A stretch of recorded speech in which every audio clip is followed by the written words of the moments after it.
You are listening to Linux in the Ham Shack. LHS is a podcast about Linux, open source, and amateur radio, for everyone. Now here are your hosts, Cheryl, W5MOO, Russ, K5TUX, and Bill, NE4RD. Well, hello and welcome, everyone. You have tuned in to episode number 537 of Linux in the Ham Shack. This episode of Linux in the Ham Shack is a deep dive episode, so thank you for being here. We really appreciate it. Our topic for tonight is apparently another logger, because I think Bill is on a quest to find something he likes better than CQRlog. We did a big deep dive on CQRlog just a few episodes back, but QLog has been around for a while, and it's apparently still being actively developed, so we're going to take a look at it tonight. But before we do that, let's go ahead and introduce ourselves. For the on assignment Cheryl, W5MOO, I'm Russ, K5TUX. And I'm Bill, NE4RD. Very good, and since you are the one who is on a quest to find your logger of choice, which has been in the past and up until now apparently CQRlog, but I kind of feel like you've found something to like about QLog, so why don't you walk us through it? Sure. Do you want to give us the intro to what QLog is? Oh, is this? Am I reading AI? No, this is right off their wiki. Okay, so it might only be a little terrible. Sure. Let's talk about what QLog is. It's an amateur radio logging application for Linux, Windows, and Mac OS. It's based on the Qt framework and uses SQLite as a database backend. So no MySQL. QLog aims to be as simple as possible, but to provide everything the operator expects from the log. This log is not currently focused on contests. So keep that in mind, I guess, if you're looking at this. It has several features that they've pointed out here, including a customizable GUI, rig control via hamlib, OmniRig, for Windows, OmniRig V2 for Windows, and TCI. What the hell is TCI? Not familiar with that. Not either. Something we'll probably have to go look up. Rotator control via HamLib, HamQTH and QRZ.com callbook integration, DX clustering, logging to Logbook of the World, EQSL, QRZ.com, ClubLog, HRD log, blah, blah, blah, blah, blah. You know, all the different loggers. Secure password storage for all services with password or security token. Online and offline mapping. Club member lookup. Did you do anything with that? No. Okay. CW keyer support. I know you did a little something with that. Band map, WSJTX integration / JTDX integration. CW console. Station location profile support. Various station statistics. Oh, basic award support. Basic. Boo.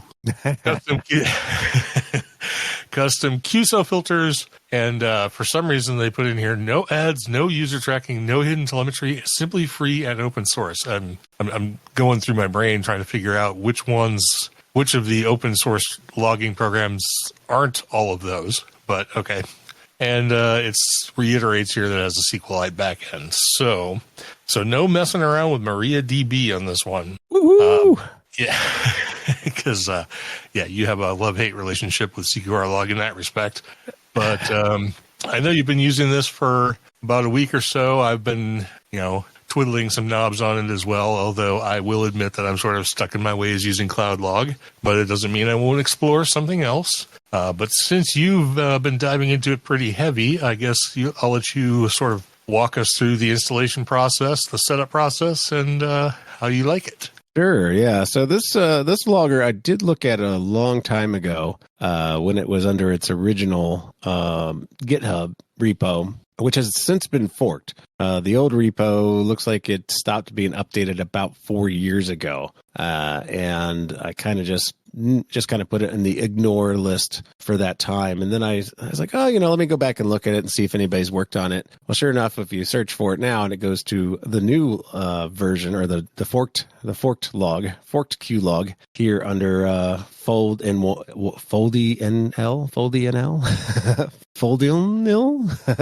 their GitHub repo, and they're quite active on it. Latest update was last week, so lots of updates getting on this particular one. And when I went in to go find it on my software center, add remove software inside of Manjaro, it was already pointed to this one from the AUR. So that was real easy for me to get it installed. I was able to just basically install it straight away with that. Otherwise, you can go in and clone the repo and run through the build yourself. They do have some pre-built binaries as well. Let me just look at the release here. And I want to say I did mine via assets. PPA. Yeah, you should probably be able to find a PPA. There's some RPM packages there as well. There's a DMG package, I guess, for Mac. And I don't know if it's is it for Mac, current Mac stuff, or is it running through Rosetta? It says Mac OS 12 and below. I think that would be the Intel Mac, right? Yes. Yeah, so it might be a bit dated there, or at least run through the Rosetta translator or whatever for your Mac. But I installed it, and it actually looks pretty good. When you first bring it up, it wants you to run through all the settings. So if you don't have, it goes through, if you have problems installing it, it does give you a lot of information on how to install it. And there is a really good informational wiki that they have built into the GitHub page. So I highly recommend going through that to get your particular system's settings so you can get it installed easily. Obviously, if there's a PPA for it, that's super easy because it'll bring in all the requirements and stuff like that if you're a Debian or Ubuntu user or variant thereof. But when you launch it, it brings up the system settings, wants you to go ahead and set up your station information, and they do use profiles. And of course, these profiles are important if you operate from multiple locations. I believe we talked about that with QLog. They also have a sense of profiles as well. This simplifies you being able to do this. So I set up my my home QTH profile with username, profile name, call sign, operator name, location, grid square, VUCC. If you happen to be in a SOTA, it has a SOTA listing, a POTA listing, an IOTA listing, SIG info, SIG, and a WW, was that FF? Can't read it. Yeah, WWFF. Worldwide, what does that mean? Worldwide flora and fauna. SIG, I have no idea what that means. So anyway, you can set it up pretty custom. It does sync to the POTA list. So I saw that when I first launched it because it goes through and wants to update all the DXCC records. And one of those things was an IOTA list, a POTA list. And I don't know if it had the SOTA list brought in or not. I can't remember that one specifically, but I thought it was interesting that it did bring in the POTA list. So that should be interesting down the road when they start tracking directly POTA stuff inside of the stats. The next tab over will be where you set up all your equipment. One of the things that you can set up is which antenna you're using. Not really necessary to have that, but if you want to set up your current antenna for your home. So if you say, I made this contact on a beam or I made this one on my wire, you can actually specify that within that as a profile for your antenna. CW keyers, you have a tab for that. And you also can set up either a dummy CW. So like you can have fake CW. I don't know how that would help you out, but you can also connect with Morse over CAT, WinKeyer V2, CW daemon, and FL Digi. I'm using the WinKeyer V2 with my particular key, and I also have that set up, and you can have that set up as a profile as well. So you can have multiple ways and multiple keys set up within the context of the application, which is pretty slick. Rigs, same way, profile name. So I have the profile name on my rig set up as the rig name itself. So you can set up multiple rigs, multiple connections, hamlib. TCI is the transceiver control interface from Expert Electronics. I've never used it before, but maybe some others are familiar with that. That is an option as well inside of Linux. Pretty much standard stuff here. You can set the TX range of the particular radio that you're using. So I did set mine to go to 70 centimeters because the 7100 goes up to 70 centimeters. Default power settings. You can have it set up to your assigned CW keyer. So if you had different keyers for each rig, that's where you would go ahead and click and say, hey, yeah, I want to do the my home QTH wind keyer. Sorry, I'm still suffering from a little coffee. And then you can set up different options for your rig features, whether you want to track frequency, power, TX offset. If you want the DX spots to go to your rig, and that's a checkbox I missed on mine, so I'm going to set mine back up again.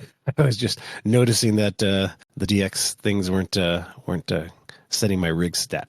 Anyway, pole rate, pole interval, all basic stuff that we have in rig control, nothing special there. You can also set up multiple rotators as well with the same setup using HamLib, again, to connect to your rotator device.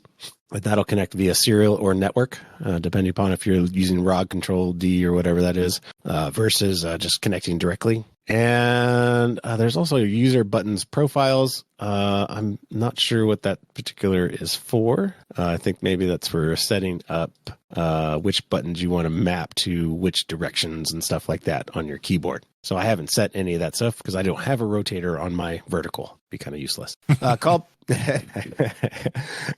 Call book settings as the next tab over. And this is where you can set up your primary and secondary lookups. And they have both QRZ.com and HamQTH. So you can set both of those up, including it has an ability to have a web lookup button. So if you want to just look it up on the web, it has a predefined lookup call using QRZ, and you can just type that in. If you wanted to use something else there, let's say even what is the other one? HamDB, something like that. HamDB. There is a HamDB, yes. Yeah, so you could probably set that up as like an ad hoc web lookup one as well. And it has a test button there, so you can ensure that your link and URL works. So that is pretty slick. The club settings is for selecting individual clubs that you're an active member on. These are, I guess, just bigger clubs. Something like the NAQCC, FISTS, BCC, first class operators, CW ops, stuff like that. If you select those, it just basically, has you on that list. I'm not sure exactly what the interaction is with that. Obviously, I think that was mentioned in one of the features, the club stuff, but I really haven't gotten into using that myself. The next tab is for syncing your log to other places. Club log, EQSL, HRD log, logbook of the world, and QRZ.com are all supported, and they are pretty easy to set up. Chat, they have a chat settings here. If you are connecting to ON4 KST, I believe that's for like VHF chat or something like that. It might even be for satellites. I can't remember specifically. But it has a username and password setting for that if you happen to want to have that directly in your log as well. So it'll connect to that and some other chat programs or chat servers as well. Band settings, if you want to have certain bands disabled or enabled, it has pretty much everything from 2190 meters all the way up to sub-millimeters or whatever that is, micrometers. So 30 gigahertz or something, whatever. Modes, if you have certain modes that you want to have active, inactive, it has 43 modes listed in there. And if you want to have how the default report looks like, you can have that set up as well. Next tab is DXCC, and this would be for your DXCC tracking. And you can have it use a specific start date if you're wanting to use it for only a certain number of your contacts or whatever. You'd have that. And then the networking is where you're going to set up any type of connections to WSJTX. Mine is connected via multicast, so I have the multicast address in there and the checkbox set for join multicast, and also has stuff for DXset spots, spot alerts, QSO changes, and WSJTX QSO spots or CQ spots. So all those can be set up as specific locations of where QLog needs to send UDP notification packets and stuff like that. So if you're sending your log from QLog to somewhere else, those are going to be important in the notifications section. So once you have all that done, you just hit the good old save button, and you are back to the main screen, which by default, I believe, shows the time on the upper right, and then a map on your lower right, and then the log and log entry screen will be on your left. And if you're brand new, you don't have any log in there. And this is when you can take advantage of going up to the top here and going to the logbook and clicking the import button. And from here, you can import ADIFs or ADX files. You can import specific date ranges. You can set which QTH profile it needs to go to, which rig profile it belongs with. And you can also have it update and recalculate any DXCC entity information from those particular contacts at the same time. During the import, it will detect any type of duplications and stuff like that. So it'll prompt you for those as it runs through. So you can make adjustments as needed to your log as you import it. Should your old logger program have any dupes and stuff like that, it's pretty quick and performant. It brought in, I don't know, I think I had like 8,000 contacts in mine, so it brought it in pretty quick. I didn't have to wait too long to get see my entire log show up on my screen. Other things that you can do within the context of the logbook dropdown: new contact, save contact. You can set up QSO filters. You can do a manual entry, import and export. Awards. It has, like I said, they have some basic award tracking. We were kind of looking around at that the other day. DXCC, ITU tracking, worked all continents, worked all zones, worked all states, WPX, and IOTA is what they're currently tracked. So that should give you an indication of what it can do. You can also have it only look for confirmations via Logbook of the World, EQSL, and paper, or all three. And also you can look at all modes or select modes and stuff like that. The display is pretty nice. It does have the ability to run in light mode and dark mode. There is a toggle switch at the bottom right-hand corner of the screen. So it is I'm running mine in dark mode right now, and I believe I did post a couple of screenshots in the technical chat channel if you want to check those out and see what it kind of looks like.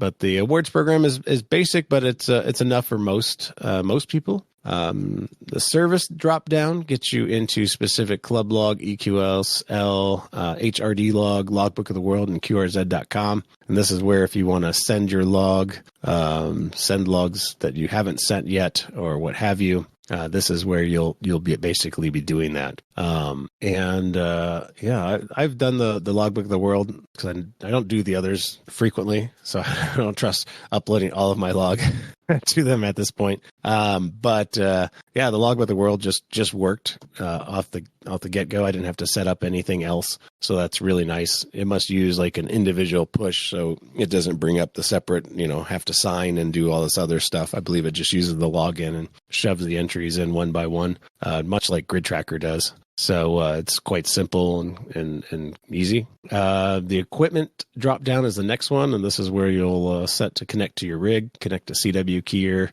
connect to your rotator. You can have those unconnected when the logger comes in, or you can have it connect on startup. It's all up to you whether you decide to do that or not. Next will be like your screen customization, what stuff you want to show up in the logger. So it's the window button or the window drop down. And this is where you have the band map, the clock, the chat, which will expose that ON4 KST chat. I think that is what they have. Yeah. So then they have the various rooms that the ON4 KST chat provides, including like the 6 meter room, the 2 meter 440 room, microwave, EME, low band, so on and so forth. I don't do those, so not connected to that. The CW console. Once you're connected to your CW keyer, what have you, it brings up the console, which shows you basically a typing screen that you can type whatever you want to type. You just type it, press send, and it'll just start sending it. And then it'll show you what it's sending in a log on the top, and then a little box that shows what you're sending as it's being sent. So that's kind of slick. The DX cluster,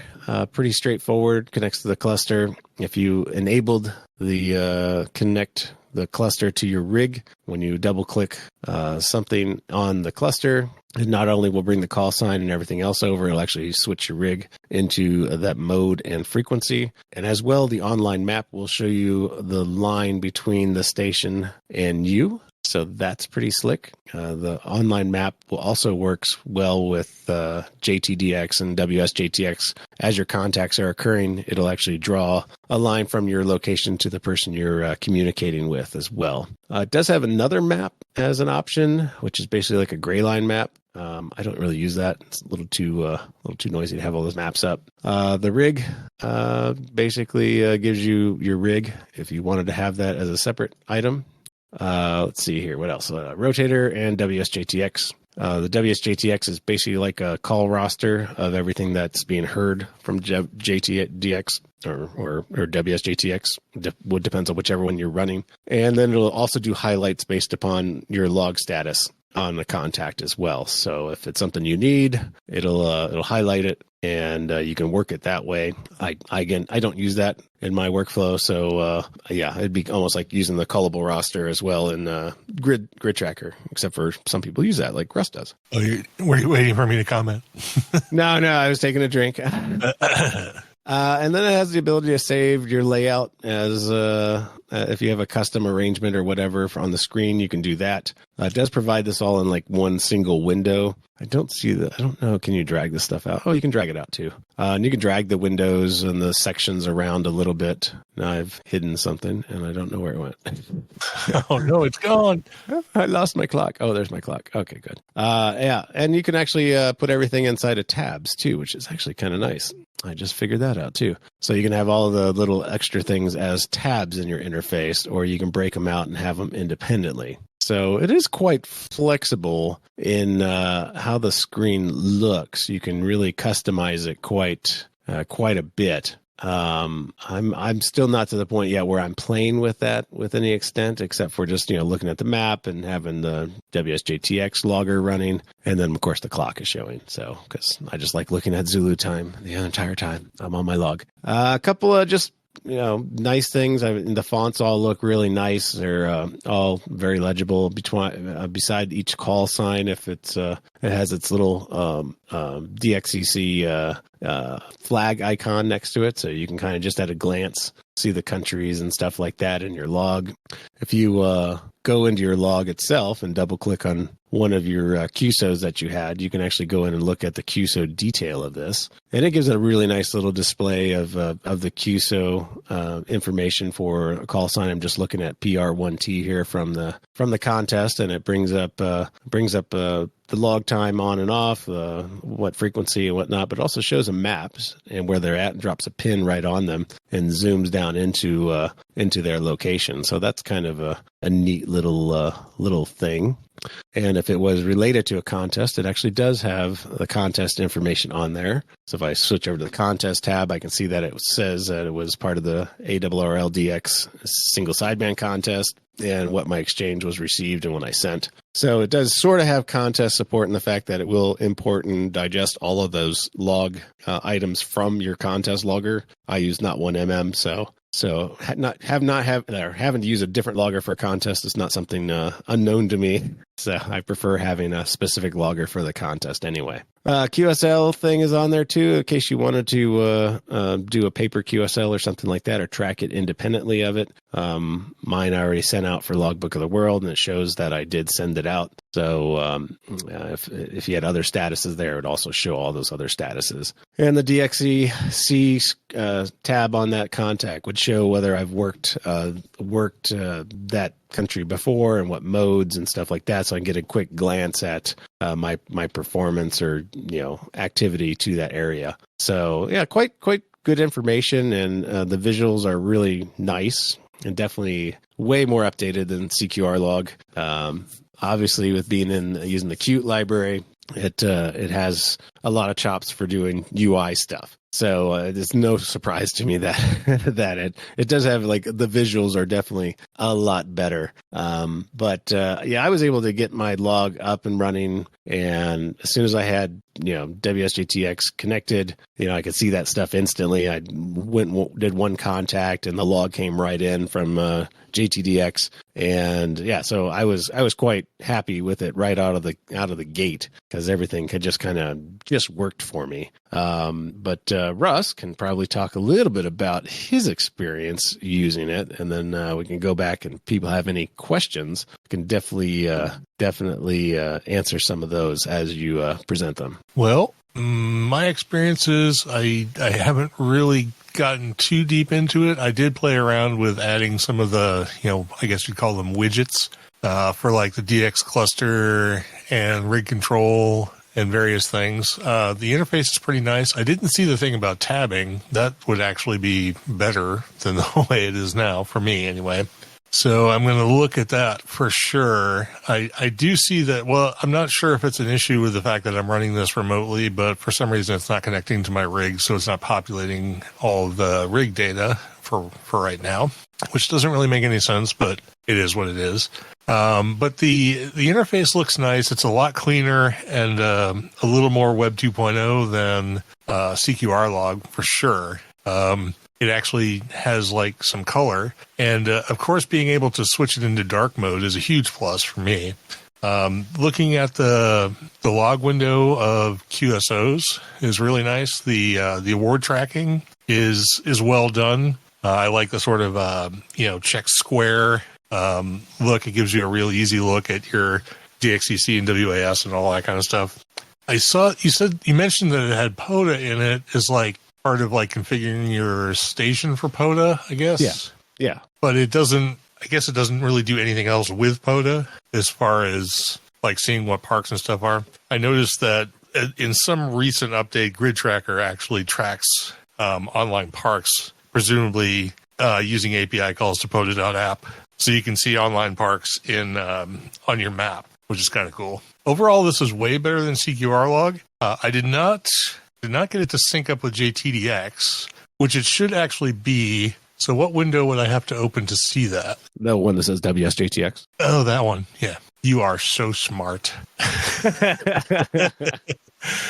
Let's see. Yeah, I don't think I have JTDX actually monitoring right now, but I guess it would show up in that window. If it would show a list like a call roster, right? That's what you said. Yeah, and if you look at the chat, I just popped a picture of mine right now with it showing. And you can see that my clock is tabbed in with the WSJTX thing as well. The clock is currently hidden. If you drag those windows around, you can see how it kind of plays. It's not terribly intuitive, but it does work. And then you can always kill them and then bring them back and then rebuild it once you get your setup the way you like it. Yeah, so this again is like a logger that's trying to do a lot more stuff than just being a logger, which I definitely appreciate. I like the fact that it links with online logging applications, that it hooks into rig control and all that kind of stuff. It does make things a lot easier.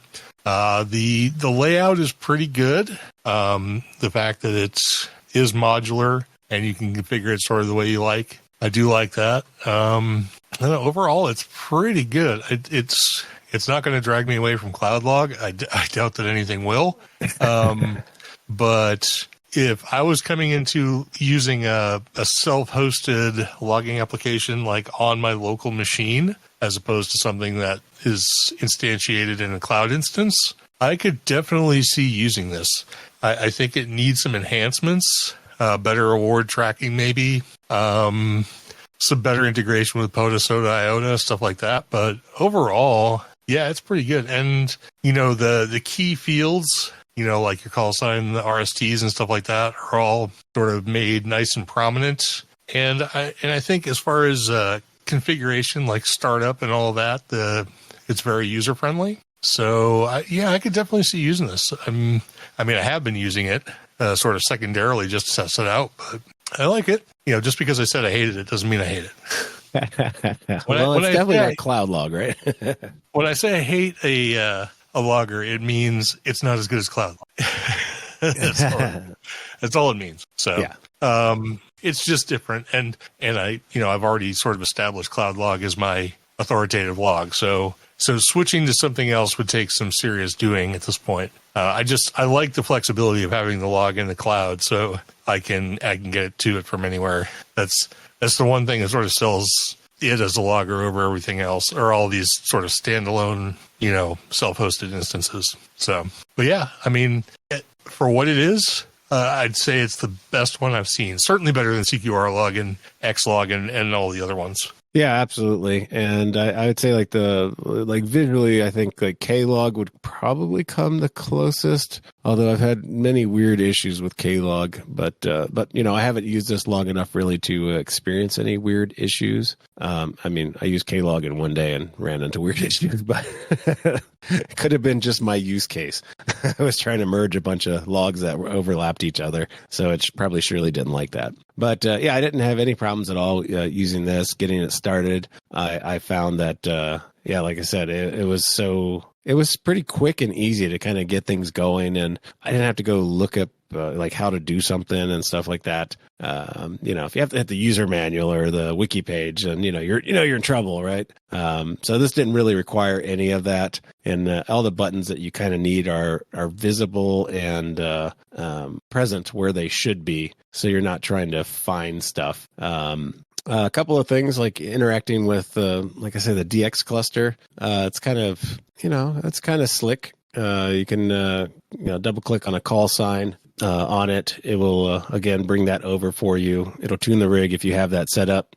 And it'll also bring up the band map showing other calls and other stations working each other within the same band. So that's kind of nice. And if you look at the screen that I posted a few minutes ago, it shows the band map of calls and stuff like that around that area. So that's kind of a neat feature for people hunting things, whether that be DX or whatever. I'm running out of things to say about it because I didn't run into anything bad that I want to talk about, and it's not as deep as the configuration on QLog. You have to kind of go in and do lots of little stuff here and there and everywhere and stuff like that. And I thought the setup on this was quite simple, and it was organized in a way that made sense. Like a few of the things I'm not quite sure about, like the club stuff, and having seen the POTA syncing, I have an indication, at least by that something else is probably going to happen with the POTA integration. I don't see any items in their issue list specifically with that, but I'm sure if you put one in there, you can get feedback. And it definitely looks like the author is going through these and including finding ones himself or herself. I don't know who this person is, so maybe I'll have to reach out and find out. It's definitely a he. I can see the picture.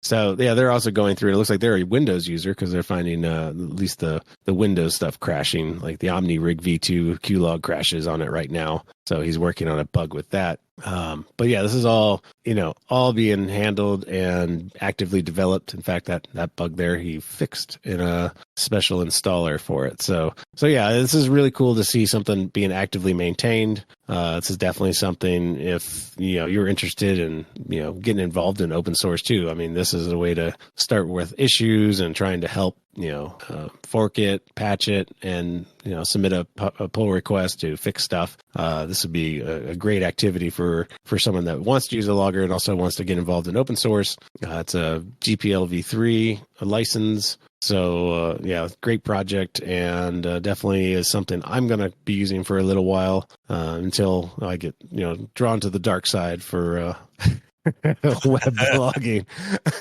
I'm not quite there yet, but I might do an instance of the other for the K2BSA's next Jamboree. So we'll see.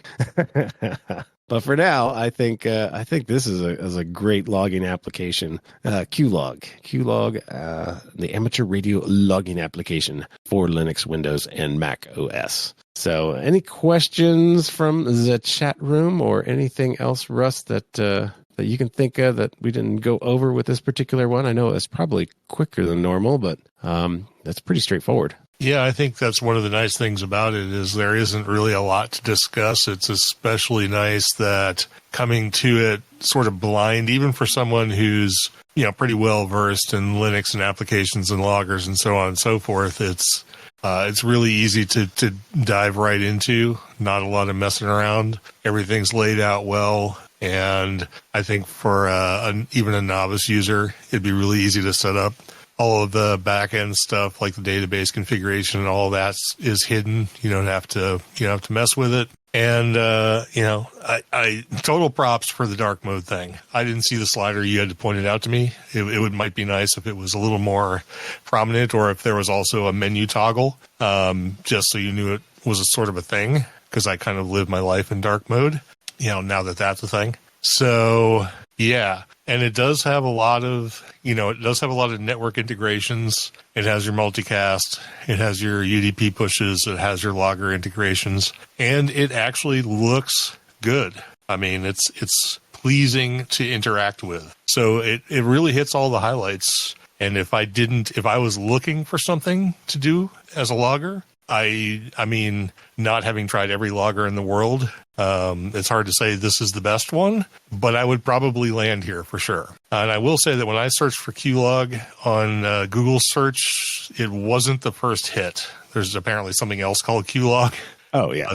That isn't this, but just find the GitHub link. That'll get you where you need to go. Cool. Well, that's all I have for this particular application and this deep dive. So unless we get any questions, yes, Tom says, Tom asked if it was a Mac OS too, and I said yes, Mac OS. Since I'm a CW guy, which is better for CW contesting, CQR log or this one? Well, for contesting, I use Not1mm. So that's what I use, and I use the PyWin keyer that Not1mm supports, and it's also by the same author who happens. One thing you need to understand, Tom, is that Bill doesn't actually operate if he can avoid it. Yeah. Even when he's operating. Yes. I use the easy mode, right? The buttons and the F keys and everything else. Which I'm drawing you to that dark side too, right? You got all your voice keyer stuff set up now. You'll never talk in the microphone again. Well, at least it simplifies my POTA operation a little bit. So yeah, yeah.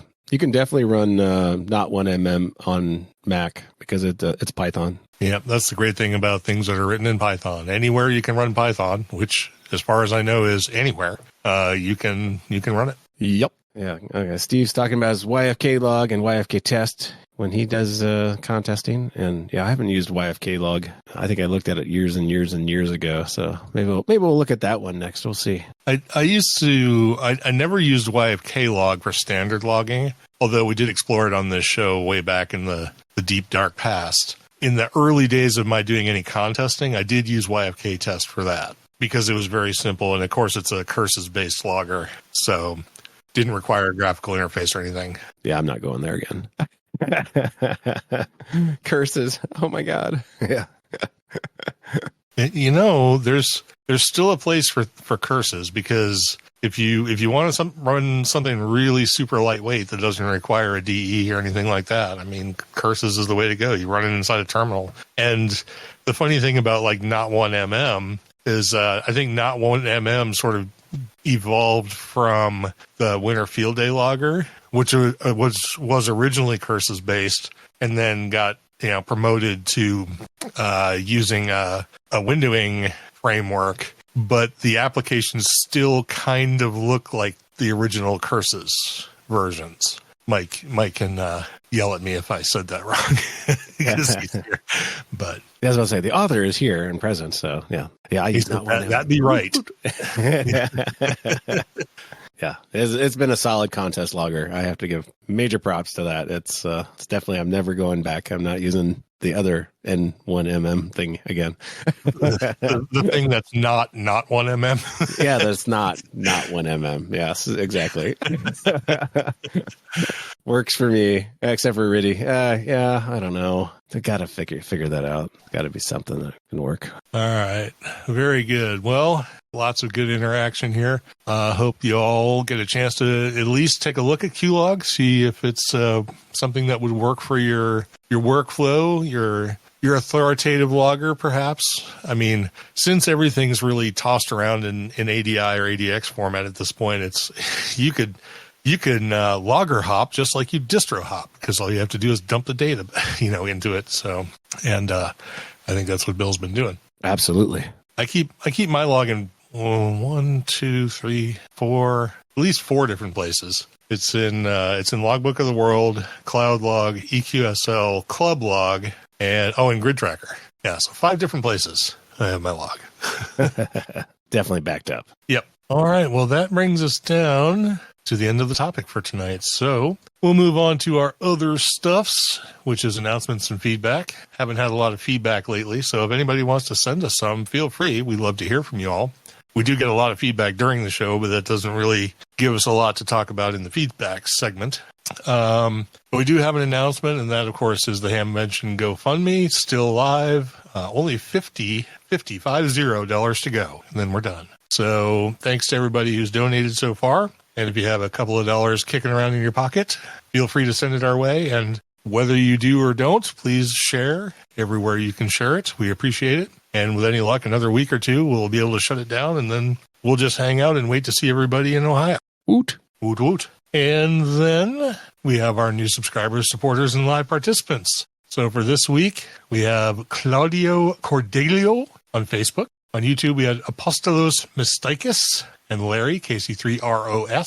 On Discord, we have SA2NTA Christer, who lives in northern Sweden and has a cool call sign. Then we also had Lewis, AJ, well, I'm going to assume that's Adjison, and G1VIF Carl, who joined during the program. So, welcome. On Instagram, we have Gianluca Tidoldi, or something like that. And on the mailing list, somebody who signed up with the email address lhspodcast.eagle417 @ something, whatever that is.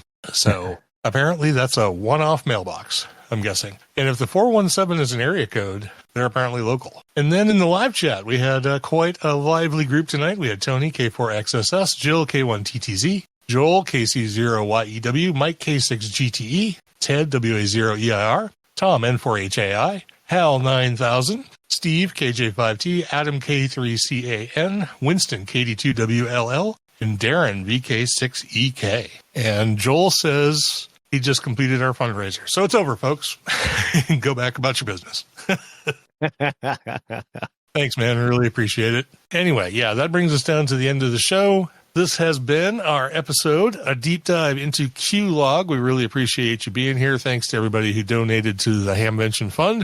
We'll see you all in Xenia in May. And in the meantime, have a great week. And we'll let you go get to whatever it was you were doing before you started listening to us. And we hope you'll join us in a week's time for our next episode, which will be a short topics episode. So take care, everyone, and we'll talk to you all soon. This has been episode number 537 of Linux in the Ham Shack. For the On Assignment Cheryl, W5MOO, I'm Russ, K5TUX. And I'm Bill, NE4RD73.